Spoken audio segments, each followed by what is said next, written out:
Working Fans Podcast. Cool. Yep. All right, here we go. Coming down 3, 2.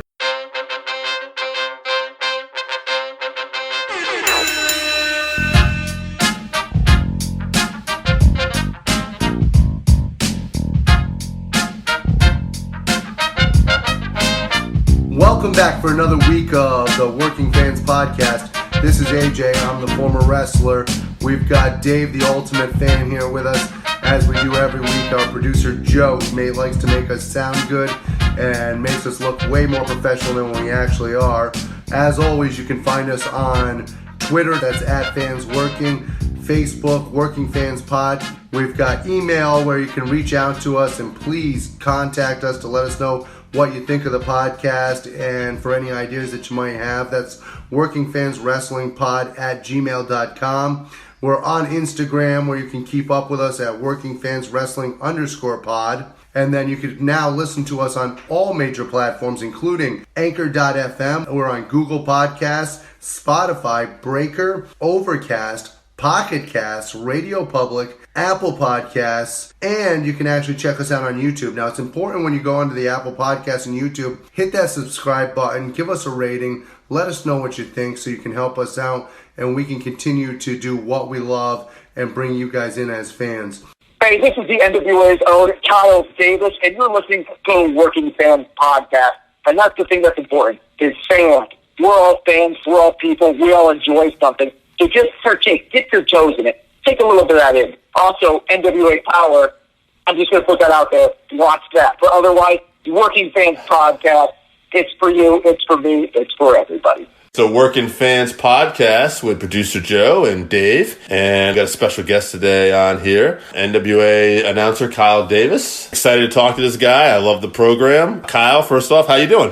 I'm doing fantastic. Also, producer on NWA. Not just on camera, doing stuff behind the scenes. Really? That's good. That's awesome to hear. Yeah, awesome, man.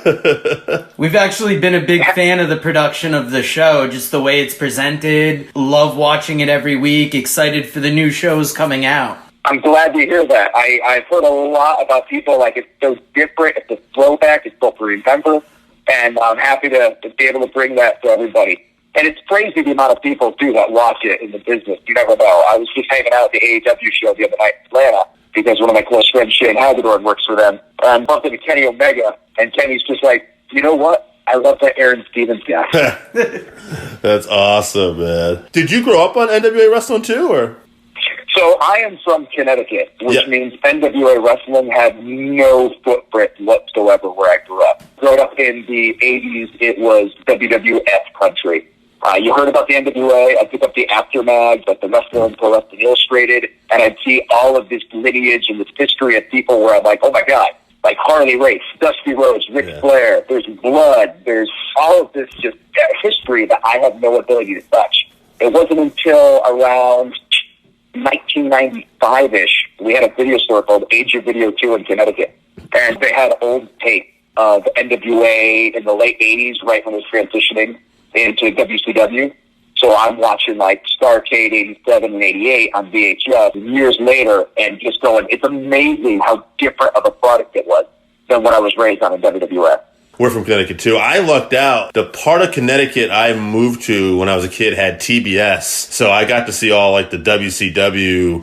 Like, they were in that transition period. It was, like, 88, 89. Yeah. Yeah, man, that was definitely, it blew my mind because I was a WWF fan. I mean, you know, that was like my home team basically. But, you know, when I started seeing like the Horsemen beating up Sting and the Great Muta, I'm like, whoa, what is this? Yes. Muta, when I saw Muta for the first time, I was just blown away because in my head I went, so this was at that point like 7 years in the past. And I'm just thinking, my God, he works like people do today. He was so ahead of his time. It's like when you get old tapes of Dynamite Kid and Tiger Mask, and it's just, you're thinking this is 79, 80, 81. How was this possible back then?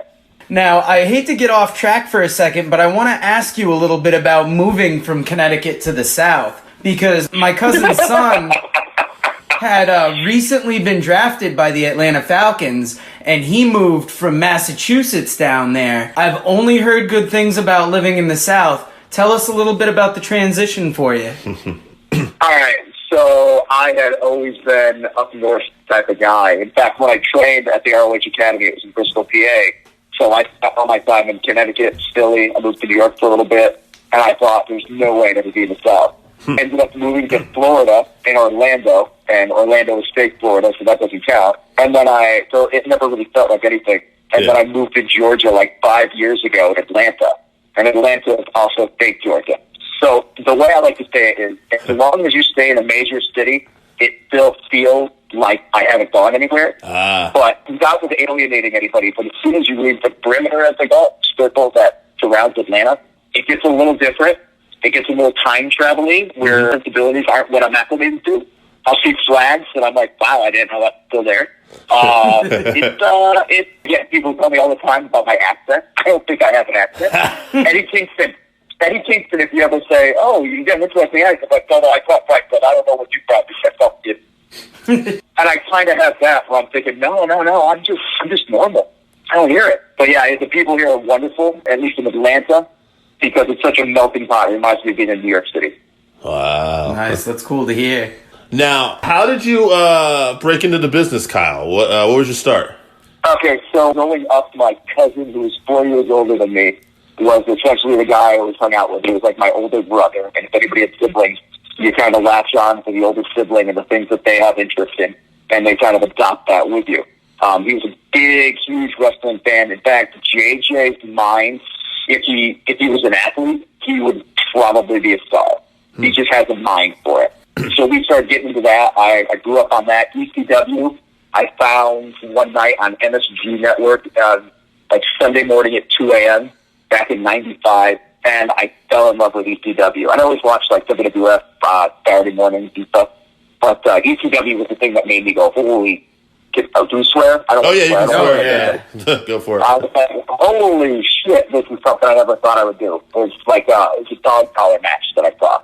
And then I saw Rey Mysterio Jr. versus Juventud in a Falls Count Anywhere death match, and we doing hurricanranas off of cars and stuff like that. And I just fell in love with it. And then as I watched for the next several years, my dream was one day I want to be a wrestler. And I wanted to go to Dean Malenko's school in Florida. And I never got around to it. So then Shawn Michaels started a school. And I said, I want to go to Shawn Michaels' school in Texas. And I never got around to it. And the funny thing is, I used to be almost 300 pounds when I was younger. I was this big, heavy kid in high school and everything. So you develop a personality. High school's the best time to be overweight because everybody loves the fat. So as time went on, instead of like trying to get fit, I was just like, I want girls to want to hook up with me. So I'm going to look good. I'm going to feel good. So that's the path I went. And as I got into shape, I went, oh my God, I wonder if I could actually do something. Ring of Honor had just started kind of taking off. It got big. I went to see Samoa Joe versus Kitabashi in New York City. Oh, wow. And it was such an amazing atmosphere. And that show was what got me into it because I was a big All Japan fan. And then from there was an ECW reunion show in Philadelphia. It was the week of WWF's One Night Stand. Basically, everybody that wasn't contracted to work this show at the old ECW arena that I used to go to in 99 and 2000, which was a great atmosphere. But everybody was booked there. It was like Shane Douglas and Francine, I think, were running it. And it was Hardcore Homecoming was the name. So we had that show. Then Ring of Honor ran a show in New York the morning of the ECW One Night Stand pay-per-view. We went to that. And then, of course, I went to a One Night Stand right after that, too. So I did 3 shows in 2 days. Oh. Because ECW, again, was my favorite brand. But onto the seat at that ROH show was a flyer for the Ring of Honor rep. And I was like, ooh, interesting. I eventually would call that number on the flyer. I can't remember that flyer specifically, but Punk was still there, and so was Gary. So Punk was the first ROH Academy teacher. Then it was Austin Aries. So I ended up going when it was Bryan Danielson. So I ended up going to a seminar with Kenta, who was Hideo Itami in WWE, and that was Kenta again in New Japan with the Bullet Club. So I went to a seminar with Kenta. I got lost on the way there to Bristol, PA. I showed up late. Turns out I had no cardiovascular ability whatsoever. So I'm throwing kicks and doing push-ups and all this stuff, and I'm just blown up. And I'm like, I kind of really love this, and I need to pull the trigger. Took out a bank loan for, I think, $2,500. I want to say the ROH Academy with Danielson was like $3,000 if you paid in increments, but he paid it up front. It was like $2,500. So I took out a loan, did the $25 up front, and then from Torrington, Connecticut 3 days a week, I would drive down to Bristol, PA, crash on my friend Delvin's couch in Philadelphia outside of Bristol, and basically learn that it takes so much more than I ever imagined it would be to be a wrestler when you have some guy like Brian Danielson's great. Wow. That was how it all started. And then I got hurt doing it too, and I took time off, and by the time I was done with my training, Brian had stopped being the trainer for the company. So I'm kind of like the black sheep. I'm the only graduate of the academy when Brian Danielson was there. And Brian and I, every time I see him, I'm like, hey, is there any other time that you trained me? And he's like, that never happened, Kyle. That's funny. Now, how long was your in-ring career for? I debuted in 07. I started training in 06. I debuted in 07. And then I wrestled until about late 2010. Most of the wrestling I did was in New England, up north. I worked for NWA Liberty States, which was one of these small NWA conglomerates that was run by Ricky O. And then also I would do spot shows for Dave Marquez. Dave Marquez, who I now work with in NWA Power and everything. Dave Marquez was a big name on the California championship wrestling from Hollywood. Met him over a decade ago in Vegas with Adam Pearce, who is now a producer for WWE and an agent, but former NWA champion, former Ring of Honor star. And through Adam Pearce, I made all these friends in the NWA so many years ago. That's pretty much how I became a part of the NWA back then. So my in-ring career was during that time. I had a group called the Players Club that I was a part of in the NWA. It was Danny D'Amato, who now runs GCW. If you ever seen the GCW show, he's one of the guys that runs that. Eric Andretti and Gigolo Justin, who is one of the new Heavenly Bodies, and he is also on TNA now. We used to wrestle people like Fala Ball and everybody else like that. He's also in TNA. Yeah, so you definitely have been around the game. No kidding. Yeah, a little bit. It's just interesting. It's the little things where I find that now I've gotten so much kind of exposure from doing the broadcasting stuff that like people are like, oh my God, you were a wrestler? Wait, you were trained by Brian Danielson? Wait, you worked in Ring of Honor? What? None of this makes any sense. It's funny, the entire reason I stopped really wrestling for the most part is Adam Pearce. Adam Pearce took over as booker for Ring of Honor back in the day. And at the time, he looked at me and he's like, hey, you can talk. Not everybody can talk, but a lot of people can wrestle. And you're the shit as a wrestler. I'm like, geez, man, Adam, so nice. He's like, no, but you can talk. He goes, what if you were a sit fan for Ring of Honor? What if you were like our mean Gene Okerlund? And I talked to Austin Aries and a couple other guys, and I was like, I don't know. And Austin Aries just said, so you would get paid to be on TV, to not have to take bump, just to talk, and you have multiple segments every episode. And he's like, you're an idiot if you say no. And so I said yes. And as time went on, I stopped wrestling completely, even in the NWA, and I was just doing the ROH on HDNet program for over 2 years. And basically, they're mean Gene Okerlund. Awesome, man. I'm going to throw something at you here a little bit. We're doing I'm an open book. we're doing a new segment, too, so just might air separately. We're doing it with every interview we get on. We're trying something different. Basically, we're going to do a thing called What's Your Favorite? All right? Ooh. Okay. I like the enthusiasm. It's good. I got this. I'm excited. Okay. Throw it at me. So, favorite movie. We'll start off with that. Favorite movie, Vanilla Sky. Oh, all right. Tom Cruise, right? Yeah, I'm a weird, hopeless romantic. It's all about making the wrong choices. In my youth, I would have said Fight Club, but if you're looking back at that, oof, I've aged down to that. That's so funny. Actually, our last guest. Yeah, the former Kyle Durden, if I remember looking up your name correctly. That is right. Yes, I used to wrestle as Kyle Durden. And the only person that ever really made the connection was Shane Hagedorn, because he was my traveling buddy. And he'd be like, oh, yeah, it makes perfect sense. Tyler Durden was everything he wasn't and ended up destroying his life. I'm like, that's exactly it. I became somebody I'd never seen have been. I was a bad person at the time. I was a womanizer. I had an ego. I looked good. I felt good. I was the epitome of a guy in his mid-20s that had not known what failure was. And it was not a good way to be. And I actually really like that pick of Vanilla Sky because it's one of those movies that really stuck in my head. Like, in particular, there's one frame where they're walking down the street, and it's almost like a direct remake of a Bob Dylan album cover. Yeah. And it just blew my mind that I believe it was Cameron Crowe could pull that shot off. the entire movie is basically about how music affects our lives, and about midway through, without giving a spoiler, I don't care, whatever. It's an old movie. Nobody likes it anyway, except for me, it turns out.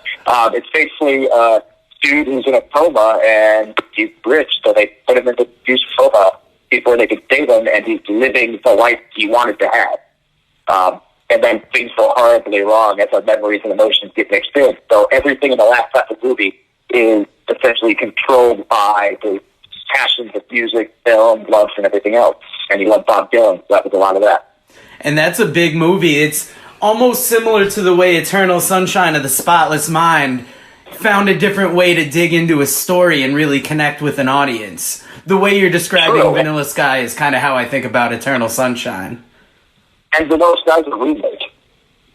Yeah. It is a remake of a Spanish film that, what is the actress's name? She's also in Vanilla Sky. They ended up dating after the movie. Salma Hayek? No, not Salma Hayek. Penelope Cruz? Penelope Cruz. Yes.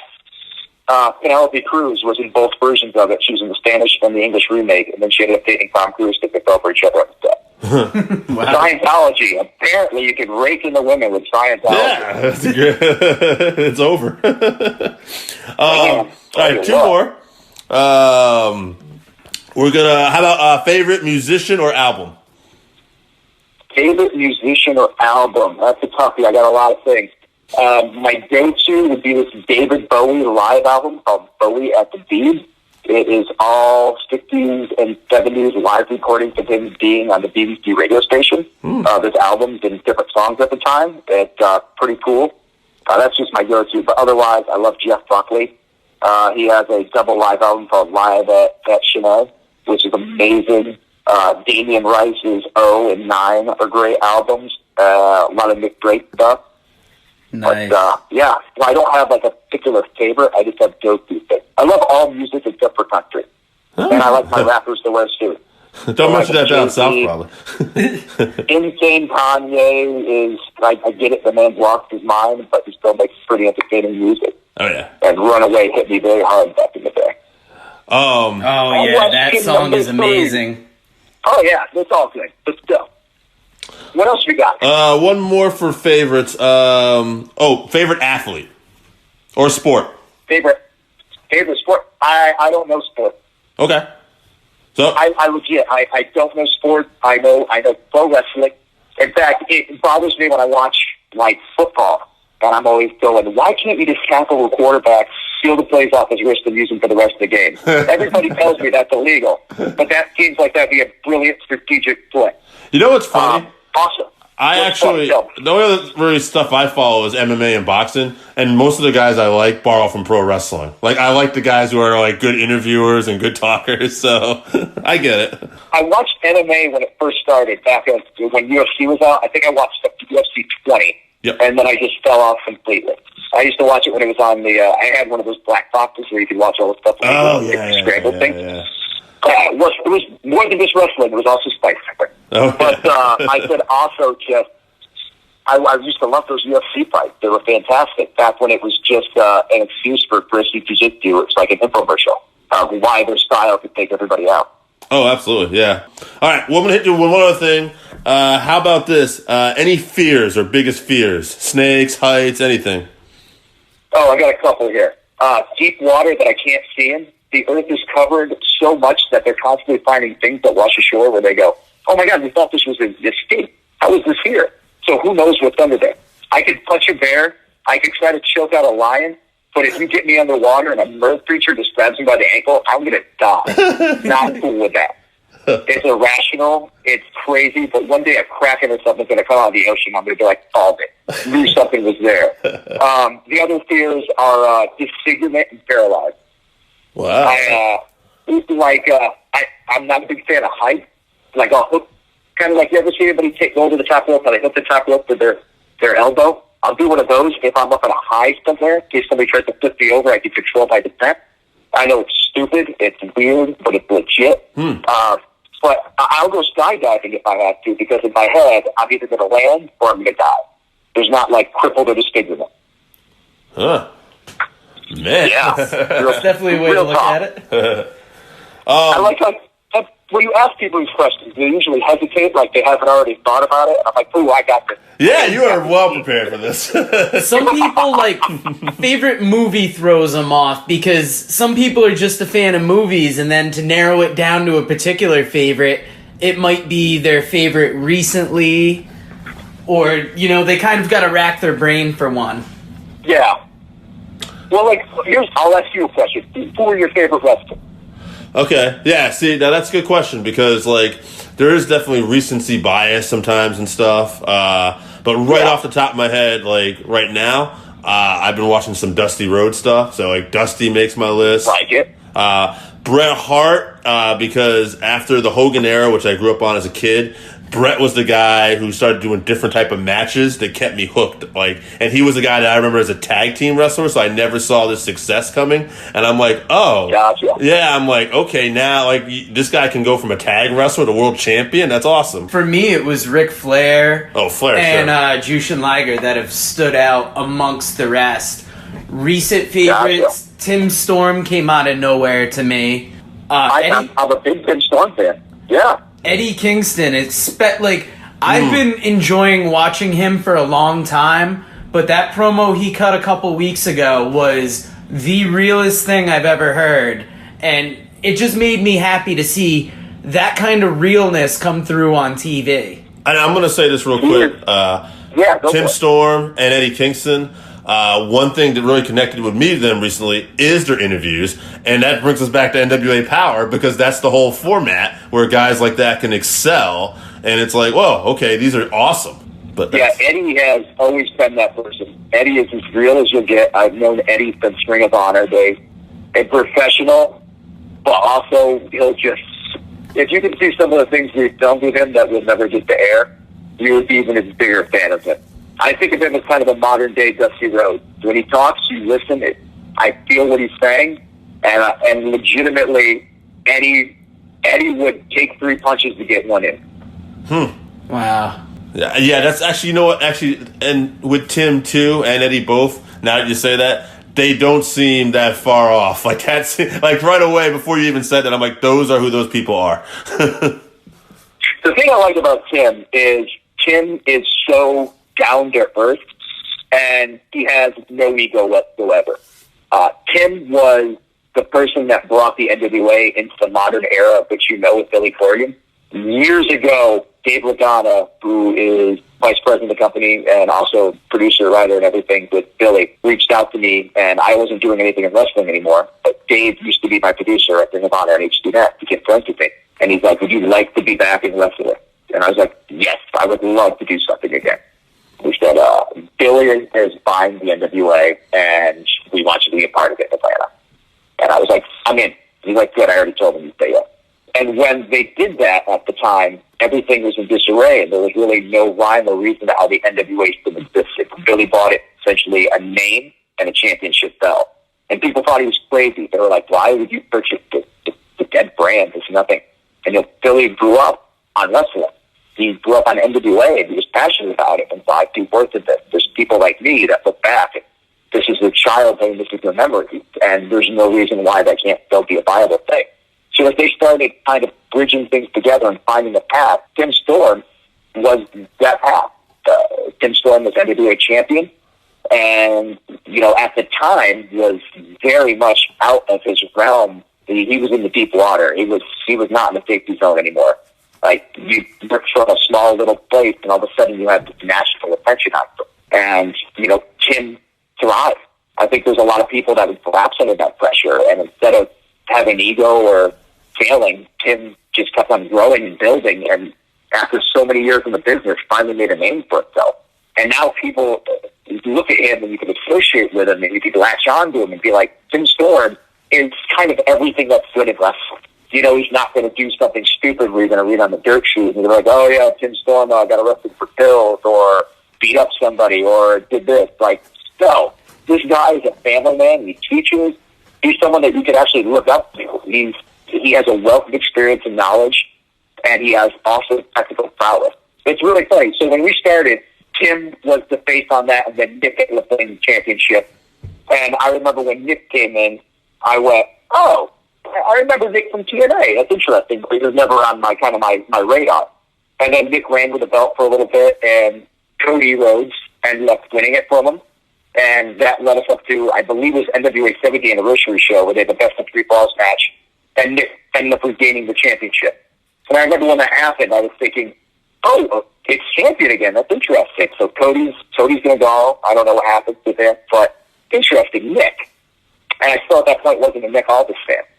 And over the last year and plus, Nick Aldis has become someone, when I look at him, I'm like, that man is everything a champion should be. 100%. I would put the NWA World Heavyweight Champion Nick Aldis on any stage with anybody in the business, and he will deliver, and you will believe. Not just wrestling-wise. That man could cut a promo. Like I mentioned before, I produce, so I'm constantly coming up with content and be like, hey, Nick, I need you for an interview right now. And he'll just walk in and hit something for 3 minutes and then walk away, and I'll just be left in awe. I mean, I could talk, but that man could make me feel. And that takes a lot, is to hit that point and convey things. Nick Aldis is a champion's champion. And if nobody has ever watched him wrestle or experienced that, you're missing out. No, I agree. One thing I always think with Nick is he's a heel, but like when he's wrestling and he's defending that belt against Tim Storm, I feel like I'm actually watching an athletic competition. Like he comes off like an athletic champion. He's an athlete. So, yeah. And we have the Crockett Cup coming up, Crockett Cup 2020, a huge show at the Gateway Arena. We actually have a press conference tomorrow morning for it that I have to go do. But the main event, I mean, Nick Aldis might as well to $500,000 on the line in the NWA Championship. It's 2 former friends that have come to blows over business getting in the way of these friendships. And it's crazy because I never thought I'd work for Ring of Honor again, and here we are kind of jumping back and forth, invading them, and they invade us. So tangentially, I'm like, oh, my ex-girlfriend keeps on popping to my life pretty much. We got a couple other questions, and we're going to get you out of here because we know you're a busy man. One thing I want to ask you got about... me for as long as you need me. Just say what you need to say, and I'll answer with whatever you need. Yeah, you're a hell of a guy, Kyle. I just want to ask you about the Circle Squared last week and get your thoughts on that because we really liked that show. We thought that really was something different. So Circle Squared is still a growing concept. We've been filming episodes for the last several months, and we keep on changing things up. Essentially, the premise is that non-contracted talent have the ability to appear on our program. We basically do the interviews backstage. They have a chance to put a promo in front of a live audience. They have the match, and then the fans will decide who they want to see again. I think I said at the beginning of that first episode, what you say here gets you where you need to be. Not only words, but actions mean volumes, and if you need somebody to latch on to you as a person, a character, whatever you want it to be, this is an outlet for it. Right now, I think the first episode that we aired, I was doing the intros. There's other episodes I'll be doing commentary with people like James Storm and Allison Kay. It keeps on growing and evolving. So keep an eye out. It's going to be going some interesting places, and I'm just curious to see where we bring it. It all depends on how the fans react. I missed it last week, but how often are these episodes going to be released? Well, that's still up in the air right now. The key is to have content, and we have so much content and so many little things like I filmed a show that was called I've Got a Question, or we're still thinking of the name of it, where basically we, much like you guys, we come up with an idea of, you know, if you could go back in time and watch one match live in a crowd, what would it be? And then get the answers from our talent, from the wrestlers and broadcasters and everything. So we have all this stuff that we're sitting on that we're slowly releasing. And the Circle Squared, we're just finding a place to put it in. Last week was just a way of kind of introducing it by replacing Power, but that's not the goal. It's to be a supplemental show. And what day we're going to drop that on each week or bi-weekly or whatever, they're still up in the air. I don't have answers to that right now. It's an evolving creature. Nice. Well, you got us wanting more, and it's creating content we found through the podcast is one of the toughest things is you want to find out how to reach your audience. You want to be entertaining, but you also want to talk about something that interests you and find what niche of the wrestling world is kind of where your passion lays. Yeah, and what we were talking about was like Eddie Kingston having the ability just to really, you grasp onto it and you say, that man's real. That's my goal for a lot of the things that eventually I hope will find a home for people to visit and view. If you see the people that are behind the people you see on TV, it gives you, it builds upon who you already have as a concept of them. And that connection really speaks volumes, and that's how you grow a fan base, is not an illusion. This person, I know who they are, and that's why I'm behind them. Or this person, I'm not really a fan, but I really want to see somebody drop on their head.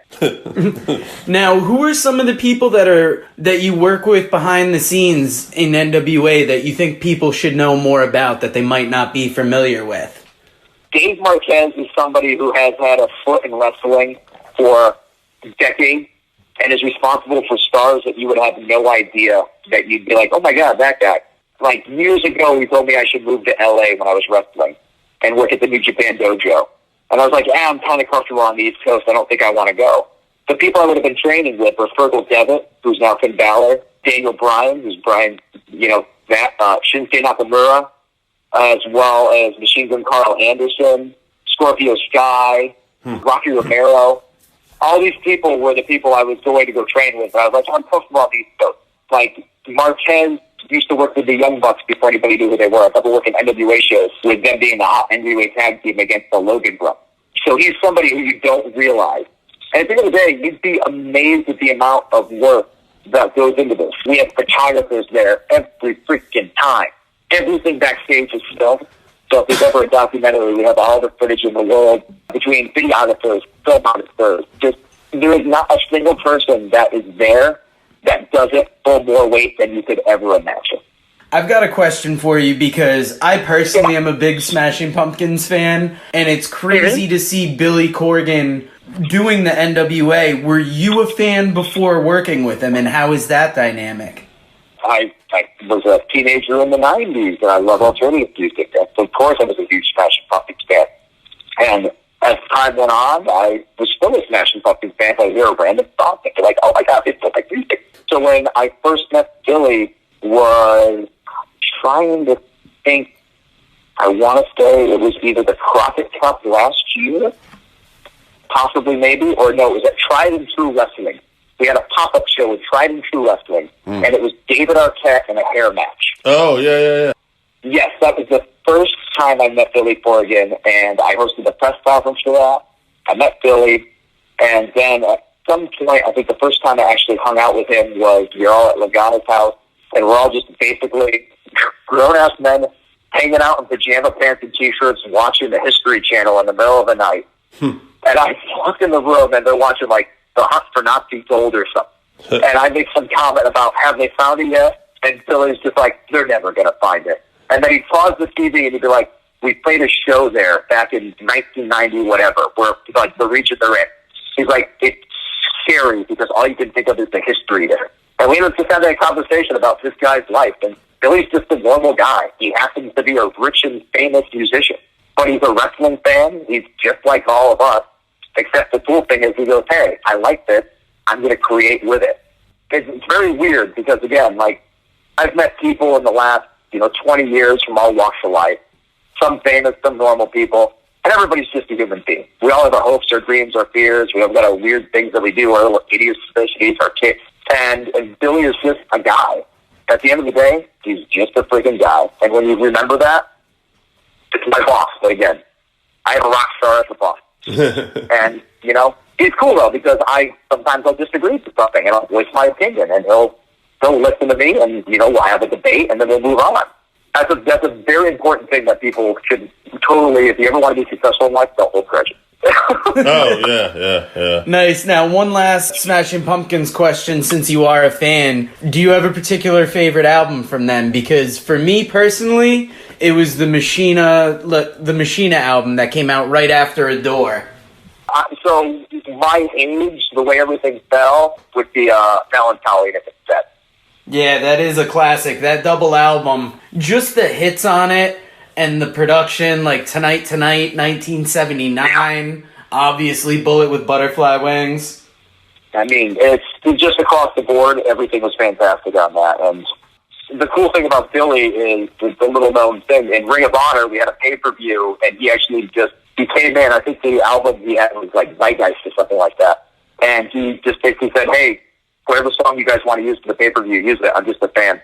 Awesome. Wow, that is cool to hear. Now, yeah, I mean, also, you might remember he played Steve Corino to the ring in ECW at one point, too. Oh, yeah. Oh, wow, I totally forgot about that. Kyle, are there any particular goals you have for yourself this year, whether it's with the NWA or anything? So, as somebody who a decade ago thought that they were done in the wrestling business, I was supposed to be on the Tough Enough season with Steve Austin. Wow. So I was supposed to be doing that, and also Austin Aries was supposed to do it too. But then we got contacted about 2.5 weeks before they were start filming by the producers, and we were told that since we're already on TV with ROH, they got told by WWE they can't use anybody on TV. So that fell apart. And then about a month and a half later, HCNet got canceled by Mark Cuban. So I had two big things I was doing that completely fell apart after everything had always worked for me. And again, we've mentioned this before, I was like the worst version of guy in his early 20s to talk to TV. I thought I deserved everything. I had an ego. I really did. So in my head, I thought, if I'm not going to do anything at the level I'm doing now, why would I do it at a lower level? Which is the wrong attitude to have. I basically took my ball and went home. Right. And then I was out of the wrestling business. After about a year, I was like, oh, I missed it. I was living in Orlando at the time. I reached out to TNA. Terry Taylor was running things there, and, that didn't work out. And eventually, over time, I just went, I guess I'm done in the wrestling business, because me being a prick, I said, I want this on my terms, and I walked away. So I am happy just to have the opportunity again. I'm older, I'm wiser, I'm heavier set, I'm balder. My goals for this year is I'd like to do more commentary. I got to do a couple episodes back. I do some on Circle Squared. That's a lot of fun. And I just really want to help grow the NWA brand. I'm a part of something that has a wealth of possibilities ahead of it, and I'm happy to have been in on the ground floor on that, and to have the faith and the trust of my bosses that I can add respectable content to that as well. It's awesome. Now, is there anything you want to promote today? Twitter, upcoming events? Twitter, I am Kyle Davis, ATL. Also, Instagram, it's the same thing on there. Follow me. I post pictures of dogs, skin photos, and random things. As far as everything else goes, we have the Crockett Cup coming up, as I stated. It's going to be on April 19th. It's going to be Crockett Cup 2020 at the new Gateway Arena in College Park, Georgia. It's going to have the tag tournament, but also, as I did before, the main event. Artie Sproul trying to wrestle the World Heavyweight Championship away from his friend Nick Aldis. So much on the line there. Very interested about where that goes. Because, again, Marty works for Ring of Honor. So if Marty's victorious, I really don't know what that means for us. Tickets are going to be going on sale Friday on the 28th. And you go to Ticketmaster.com. Or if you're already following the NWA email list, Thursday, February 27th, there's actually going to be a pre-sale on there. If you're not watching NWA Power on Tuesday night at 6:05 on YouTube, you're missing out. Give it a shot. You might find something you like. And also, you can always catch up. It's online. All the episodes are still there. And also, if you plan on going to the Crockett Cup, or if you don't plan on going to the Crockett Cup, because hopefully the damn thing sells out, you also have the opportunity to do some more TV tapings on April 20th and 21st at the GPP Studios in Atlanta. And I will be a part of that as always. Other than that, just, like what you like. Everybody keeps on complaining online that this sucks, or that sucks, or this sucks. Just be happy there's so many opportunities to see things. It was so hard back when I was younger because there was no internet. You had to get stuff on VHS. I used to buy VHSs from RF Video at ECW shows so I could watch Japan and tape trading and all this other stuff. There's a wealth of things out there. So there's something for everybody. Like, I always hear people complain about WWE. WWE sucks. Well, I have a lot of people I know, coworkers, friends that work for that company. And I can tell you that the reason people think it sucks is it's 3 hours of so much content that is directed towards every type of person that could exist. Man, woman, child, young, old, this, that, the other thing. You're not going to like all 3 hours. But somewhere in there's going to be a 15-minute segment that speaks to you as a fan. And that's what you have to remember, is they're trying to give something for everybody.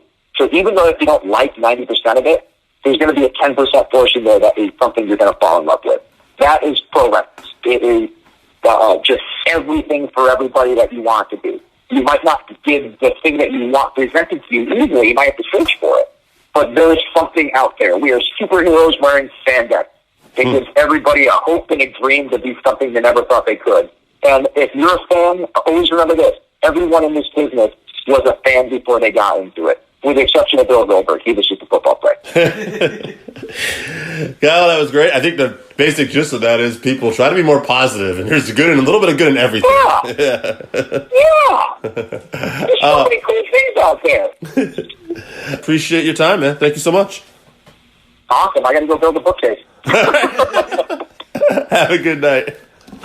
Later, man. Thank you.